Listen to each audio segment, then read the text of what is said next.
All right, guys. So now that we've kind of done a little intro as to how this all works, how to edit the habits, how to edit the days, now I just want to show you kind of what you'll need to do. So at the beginning, once you first start playing around with this, I suspect you just want to start getting used to it, making yourself familiar, doing some test runs.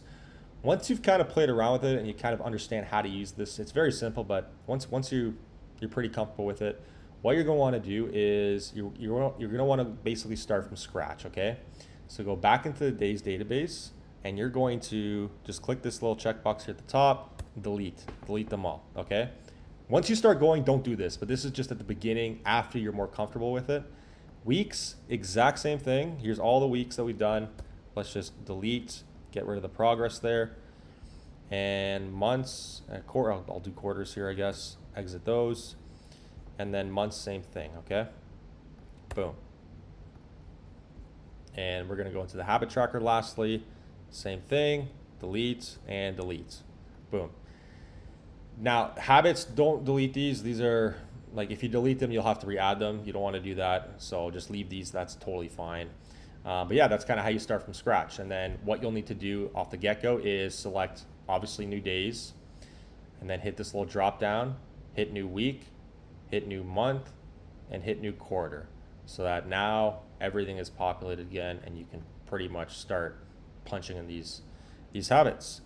You won't really need to use these three, at least not after the beginning. Like once you first start from scratch, yes, but after that initial 1, 2, 3 click like I just did, you don't really have to worry about it. That's why I kind of have them in a toggle. I don't want you to accidentally click them.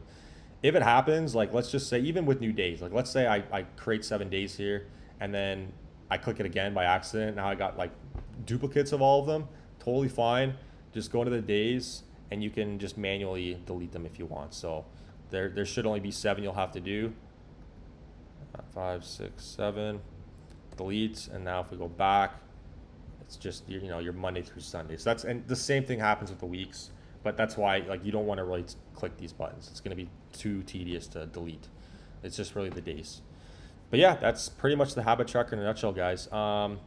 Once you're done with the year, what I would probably recommend doing is if you go on the left here, like this whole panel is going to show up and just these 3 dots, I would just basically duplicate. Okay, so you create a new version and call it 2026 instead of 2025. And then all you'll have to do, it might take you 10-15 minutes, but if you go to the weeks tab and actually before I even punch these in, let me go and delete everything again. So let me go to the weeks database. Let's go delete these. So on the weeks, there's blank. If we click beside the new button, this little drop down arrow, it's going to show all 52 weeks here. You just have to go one by one, click the edit this template, those 3 buttons, click edit, and just change the date. So if this was 2026 now, I would just go, this is the first week, so it technically starts in the 29th and it would end on the 4th. And you'll have to do that one by one. One by one, make sure all the dates are changed. And then once they're changed, then you would go and hit, new week. So if we notice here, you can see the date. It's now the 29th, 2025 to January 4th, 2026. So they're all updated. These we didn't do yet, but just wanted to give you an example. So I'm going to change that back now. I just want to show you what you'll need to do for the new year.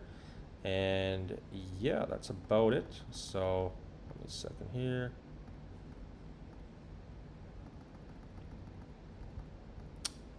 All right, awesome. Sounds good. So let me know if you have any questions, and we'll see you in the next video.